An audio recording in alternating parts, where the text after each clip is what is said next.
ワンピース第1174話は、ソマーズ星が誘拐された子供たちを運ぶ船を無慈悲に破壊する場面から幕を開ける。次の瞬間、船体は凄まじい爆音とともに吹き飛び、炎と瓦礫が空高く舞い上がった。爆発の衝撃により、船があった場所には、まるで大地をえぐり取られたかのような巨大なクレーターが出現する。一方、誘拐された子供たちは、未だ催眠から解放されぬまま、うつろな表情で歩き続けていた。彼らの視線の先には、宙に浮かぶ無数の矢、軍子の能力によって生み出された矢が進むべき道を示している。子供たちは意志を奪われ、ただその矢を追うように、かつて輸送船が存在した場所へと向かっていった。しかし、その先に待っていたのは船ではなく、底の見えない巨大な穴だった。子供たちは、その危険に気づくこともなく、今にも穴の縁へと足を踏み入れようとしていた。その光景を遠くから見下ろしたソマーズは、口元を歪め、愉快そうに笑い声を漏らす。そして彼は、まるで命の価値など最初から存在しないかのように、冷酷な言葉を吐き捨てた。落ちて死んだところで問題はない。どうせ代わりに、また別の巨人族の子供をさらえばいいだけだ。子供たちが、今にも穴へ踏み出そうとした、その瞬間、必死の叫び声とともに、リプリーと子供たちの両親が現場へと駆けつける。やめて。それ以上進まないで。戻ってきて、お願い。リプリーと母親たちは必死に子供たちへ手を伸ばし、体を張って進路を塞ごうとする。しかし、その行く手を阻むように、空中に浮かぶ無数の矢が容赦なく襲いかかる。リプリーと母親たちは、子供たちを強く抱きしめ、自らの体を盾にして守ろうとする。だが次の瞬間、矢の激しい衝撃が彼女たちを弾き飛ばし、体勢を崩したまま、リプリーと子供たちはまとめて暗い穴へと突き落とされてしまう。悲鳴とともに、彼らの姿は闇の中へと消えていく。遥か高所から地上へ、リプリーと他の母親たち、そして子供たちは、あまりにも高い場所から真っ逆さまに落下していくのだった。場面はルフィとロキの元へと戻る。激しい戦いを終えた二人は、ひとまず腰を下ろし、大量の肉を平らげていた。食事を終えたロキの体からは、疲労の色はすでに消えている。力も完全に回復し、表情には鋭さが戻っていた。ロキは立ち上がり、険しい表情で告げる。もう10分に回復した。これ以上ここで休んでいる場合じゃない。今すぐエルバフへ戻って、危機に陥っている国を救わなければならない。そう言い終えると、ロキは宝珠アダムの根元へと歩み出る。そして、その幹に沿って、遥か上、天高くそびえる先を見上げた。その髪型こそが、妖怪、エルバフの民が暮らす地だ。ロキはここから宝珠アダムを越え、再び妖怪へと向かうつもりなのだ。それを見たルフィが不思議そうに問いかける。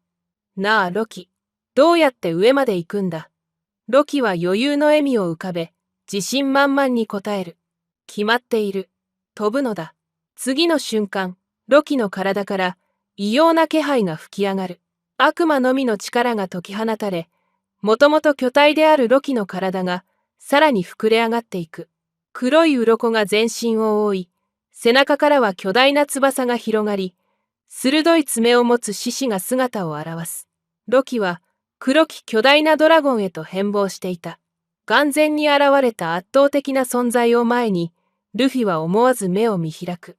うおー、でっけ。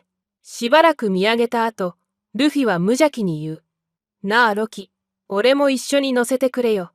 しかしロキは首を振り、ルフィを拒む。お前なら、自分で飛んで来られるだろう。自分の力で来い。そう言い放つと、ロキは地面を強く蹴りつける。大地が震え、土煙が舞い上がる中、巨大な竜は一気に空へと舞い上がった。ロキは凄まじい速度で、妖怪へ向かって飛翔していく。ちょっと待て。取り残されたルフィは、絶望の叫びを上げる。しかし次の瞬間、その表情は一変し、満面の笑みを浮かべる。ルフィの体がまばゆい発光に包まれ、太陽の神、ニカ、ギアゴの姿へと変貌する。じゃあ、追いかけるしかねえな。ルフィは空中へと蹴り出し、力強く跳躍する。両足は高速で回転し、まるで空中を踏みしめるかのように動き続ける。空祖のものを足場にするように、ルフィは一気に上空へと飛び上がった。凄まじい勢いで加速し、ルフィはロキを追いかける。そして、ほどなくして、その距離を一気に詰める。追いついたぞ。ルフィはそのまま、巨大なドラゴン、ロキの頭の上へと軽々と着地する。突然の重みを感じ、ロキは一瞬、不快そうにうなる。貴様、一瞬だけ、振り落とそうとする気配が走る。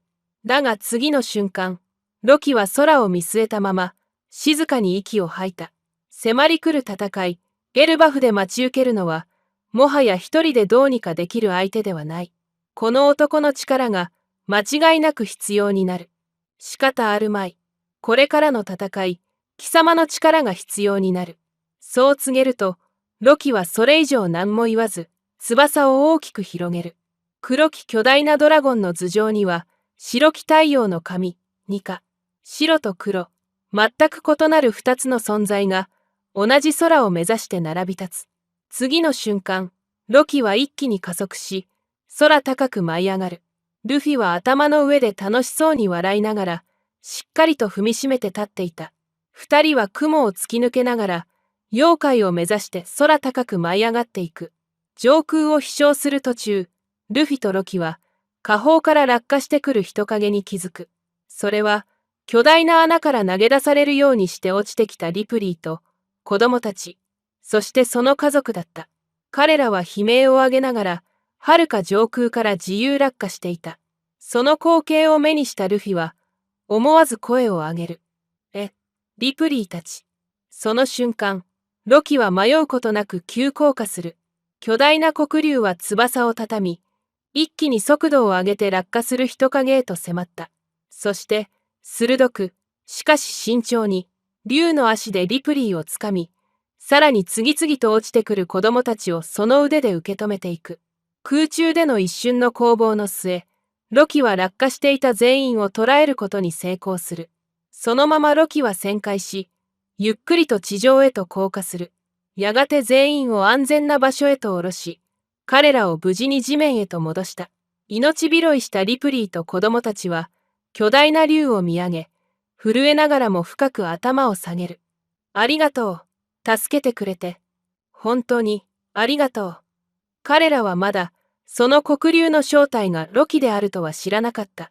ロキは元の声で答えようと、口を開きかける。しかし、その瞬間、周囲の空気が歪み、不気味な気配が立ち込める。闇の中から、まがまがしい気配を放つ、夢の怪物たちが姿を現す。そのうちの一体が、うなり声を上げながら、一直線に子供たちへと襲いかかる。だが次の瞬間、ロキは即座に反応した。ドラゴンの巨体を前に出し、子供たちの前に立ちはだかると、強烈な一撃で、その夢の怪物を遥か彼方へと吹き飛ばす。吹き飛ばされた仲間を見て、残った夢の怪物たちは、一斉に低く咆哮する。繊維をむき出しにし、ゆっくりと包囲網を狭めてきた。その瞬間、ルフィはすでに太陽の神ニカ、ギアゴの姿となり、白く輝く体のまま、ロキのすぐ隣へと一歩踏み出して立つ。その顔には、恐れではなく、戦いを前にした楽しげな笑みが浮かんでいた。どうやら、ゲルバフを荒らしてる、連中が、全部揃ったみてえだな。だったら、ここでまとめてぶっ飛ばすだけだ。ルフィとロキ、二人は並び立ち、目の前の夢の怪物たちを見据える。夢の怪物との戦いが、今まさに始まろうとしていた。